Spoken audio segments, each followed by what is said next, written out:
Okay, so I just wanted to go through participles again because I know that there are some people who still are struggling to understand them. Now, participles can be a bit complicated when it comes to Latin, but only because we sort of almost don't have like a real English equivalent, so I do understand where you're struggling with these. So we'll just go through them again and see if something clicks, okay? So, for present participles then, present participles are formed from verbs and these endings in this table right here, okay? So they work as what we call adjectival verbs. So things like singing, dancing. If you wanted to use it in a sentence, you could say the singing girl was loved by many boys. The crying woman scared the men, you know. So they just translate as ing, okay, and they work just like adjectives do. In terms of perfect participles, however, these first of all are formed from verbs just like present participles and our first and second adjective endings, okay, which are the same as our noun endings. So us, I, I, os, is, a, am, I, as, is, and I, o, a, is, okay? So, perfect participles are just adjectives, alright? All they are doing, the only function that they have in the sentence is to describe the noun. Just like adjectives, they match the noun they're describing in case, nominative, accusative, genitive, dative, ablative, number, singular or plural, and gender, masculine, feminine, or neuter. The word that the perfect participle comes from, even though it's an adjective, the word it comes from is going to be a verb, okay? So, let's have a look at some perfect participles in the text then. I've got a mix of actives and passives here, okay? See if you can tell as I translate them which it is. So, the captives, having been suddenly liberated from the cells, rushed to the gates of the prison. So hopefully you've spotted that liberati, having been freed, is a PPP. Next up, the slave girl, terrified by the angry master, was not daring to respond. Hopefully there you've noticed that even though I've not put the words having been in, the word terrified there functions as an adjective, okay, and it describes the girl. That is our perfect passive participle. Next up, cogidubnus, having suffered so many injuries, cursed the Romans violently. Hopefully you have seen that passus, having suffered there, is our perfect active participle because cogidubnus has suffered the injuries, okay? The woman punished the girl who had returned at last from the inn. Or the woman punished the girl having returned at last from the inn. So there, hopefully you've noticed anyway, because of the gress in there, you've noticed that that is a perfect active participle. So, first things first, perfect participles in the text tend to be part of their own clause. So the way this works is it is often separated. The clause that has the participle in it is often separated from the rest of the text by commas. That's the way that it will work in the text that we encounter. In proper Latin, it doesn't always work like that, because proper Latin is a bit of a mess as soon as you start getting onto Cicero. Okay, but for our purposes, it is usually separated by commas. I just wanted to go through the participle endings with you. So you should know all of these. Your masculine endings, second declension masculine, your feminine endings, first declension, and your neuter endings, second declension neuter. Now, perfect participles are most of the time formed with a T in front of these endings. So instead of being us, I, o, it might be tus, tum, ti, to. Alright? Although sometimes you will come across participles that have sus, sa, sum endings, just to those are the ones that aren't tus, ta, tum, tend to be sus, sa, sum. So for example, you might come across missus, missum, missi, misso, or regressus, regressum, regressi, regresso, for example. These endings hopefully aren't the things that are giving you any trouble, because they are very familiar, and we have been talking about noun endings for a very long time now. So let's have a look at the way that perfect passive participles are formed. So, mitto, mittere, misi, missus means send in Latin, okay? So, miss. Here, I can see that this is the fourth principal part of mitto, okay? So, we take the us off the end of it, and we can see that the main meaning is going to be to do with send, okay? I've then got an ending on the end of my perfect passive participle. This particular ending is feminine accusative singular. And we would translate missam as having been sent. So we need to put send into the past tense, sent, and put it passively, so sent, and put a having been in there if we would like to, having been sent. Next up then, how do we know how it's going to be translated from a dictionary? So, if we were to take, for example, coactus,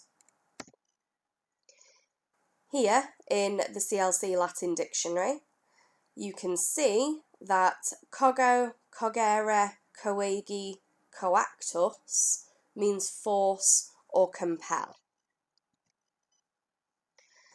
There are four principal parts for this verb. It's a normal verb, okay? So coactus is a perfect passive participle. So it could mean forced, or if you prefer to translate it as having been forced, or perhaps compelled, or even having been compelled, okay?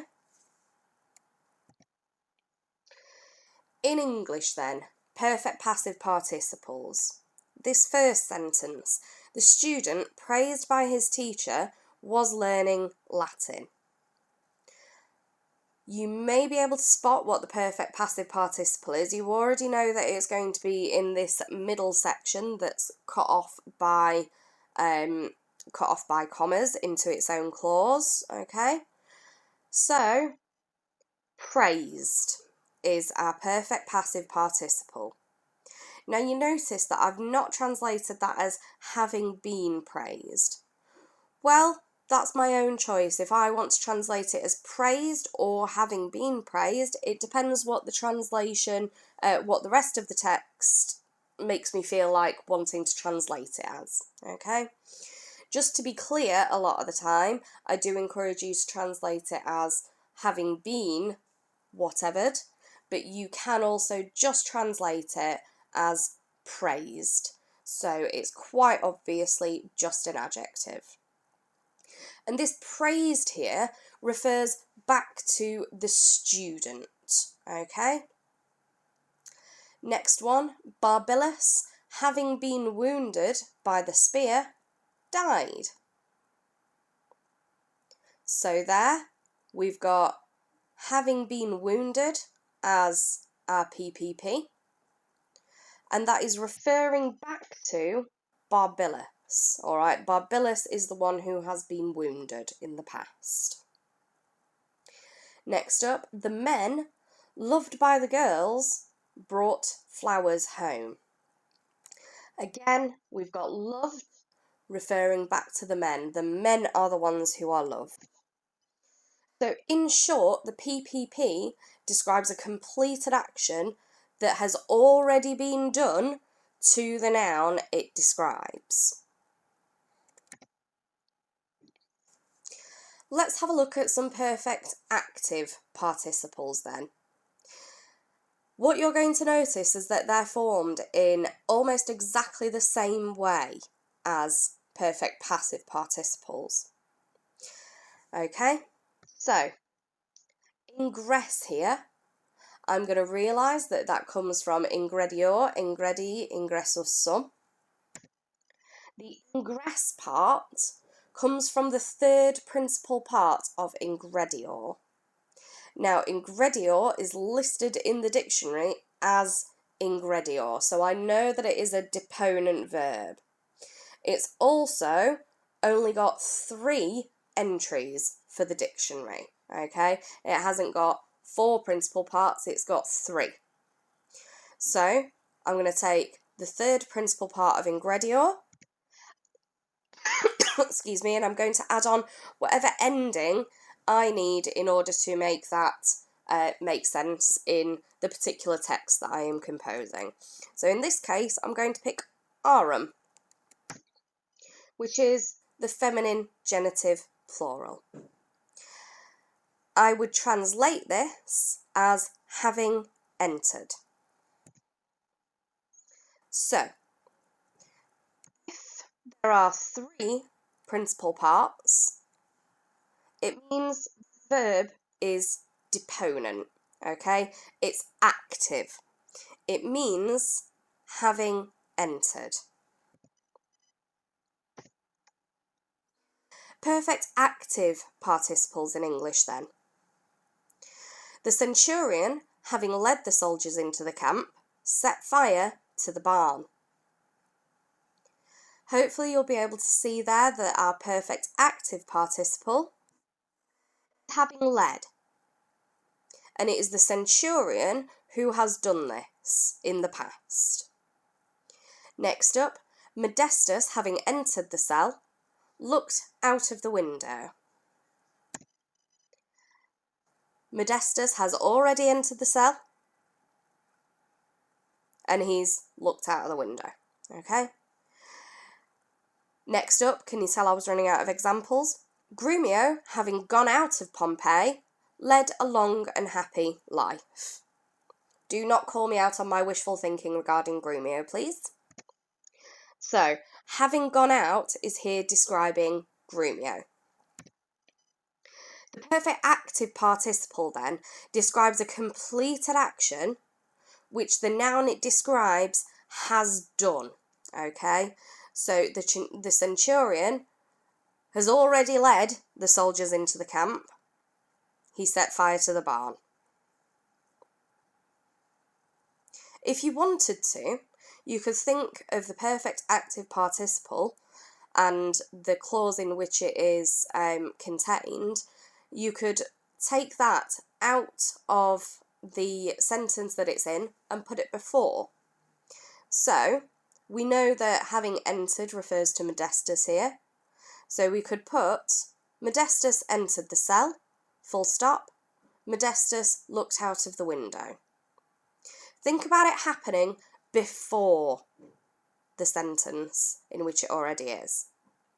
Grumio, having gone out of Pompeii, led a long and happy life. If you wanted to think of that instead as Grumio left Pompeii. Grumio led a long and happy life. Okay? So, how do we know if it is active or passive? How do we know if it's a PAP or if it's a PPP? The only way that we can do this is by looking at the verb that it comes from. We can only see, if we can only see 3 entries in the dictionary, if we can only see 3 principal parts, it's going to be a perfect active participle. If we can see 4 parts, it's going to be a perfect passive participle. So we can translate the perfect passive participle as having been ed, and we would translate the one with 3 principal parts, the perfect active participle, as having ed. Okay? So, what you need to know really is which verbs are going to have perfect active participles in the exam. Which verbs do you need to know are deponent, those funny words, the ones that only have active meanings, okay? Which verbs do you have to know that have only got 3 principal parts? So this will answer that question. Firstly, conor, conari, conatus sum, try, or in the form of its PAP, having tried. Aggredior, aggredi, aggressus sum, go out. So aggressus, aggressar, aggressum would be our PAP, okay? And it would be having gone out. Ingredior, ingredi, ingressus sum. Ingressus there, ingressus, ingressar, ingressum. Having entered would be how we translate our PAP. Loquor, loqui, locutus sum. Speak, locutus, locuta, locutum as the PAP would be having spoken. Morior, mori, mortuus sum. Mortuus, mortuus, mortuus, mortua, mortuum would be the PAP there, and the PAP would be translated as having died. Progredior, progredi, progressus sum, meaning advance. Our PAP would be progressus, progressar, progressum, and that would be translated as having advanced. Regredior, regredi, regressus sum, meaning return. Regressus, regressar, regressum would be our perfect active participle. That would be translated as having returned. Sequor, sequi, secutus sum, meaning follow. Secutus, secutar, secutum would be our perfect active participle. We would translate that as having followed. So, in summary then, participles are adjectives. They work exactly like adjectives. They are describing a noun, and they match the noun they describe in case, number, and gender. But unlike most adjectives, participles come from verbs. So, having cried, having loved, having been loved. All of these participles come from verbs. Perfect passive participles come from the 4th principal part of normal verbs, and they mean having been ed.